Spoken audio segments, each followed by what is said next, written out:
Bonjour, bienvenue dans cette nouvelle capsule vidéo en histoire, la partie 3 du thème sur l'invention de la citoyenneté dans le monde antique. La partie 3 de ce cours, les limites de la citoyenneté. Grand A, des exclus, les non-citoyens. À Athènes, comme à Rome, les femmes sont exclues de la citoyenneté. Elles sont considérées comme mineures à Athènes.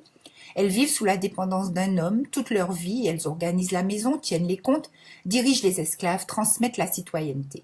Les plus pauvres travaillent quand leur mari est à la guerre. Cependant, à Rome, les femmes vivent moins recluses et peuvent hériter, divorcer ou témoigner devant un tribunal. À Athènes, comme à Rome, elles ont un rôle religieux essentiel dans la cité en participant aux processions ou en honorant les dieux, par exemple. Les métèques à Athènes et les pérégrins dans l'Empire romain sont aussi des exclus de la citoyenneté. À Athènes, il y a 40 000 étrangers. Athènes est très favorable aux étrangers qui contribuent largement à l'expansion économique de la cité. Ils doivent payer une taxe annuelle pour y résider et accéder à la justice. Ils sont protégés par la loi comme les citoyens, mais ont des droits restreints. Ils sont soumis aux obligations militaires. Ils participent également aux fêtes religieuses. Dans l'Empire romain, les pérégrins sont des étrangers qui n'ont pas la citoyenneté romaine.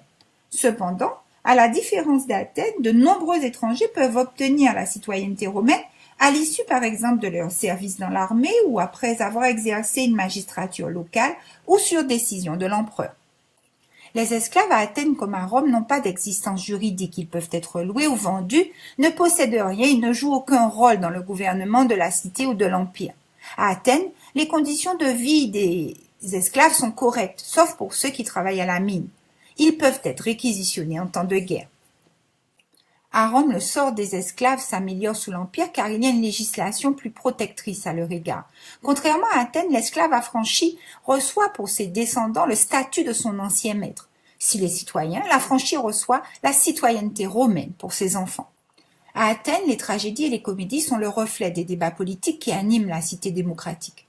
La cité d'Athènes met en scène ses valeurs dans la tragédie. Dans la comédie, au contraire, la démocratie et la citoyenneté sont critiquées.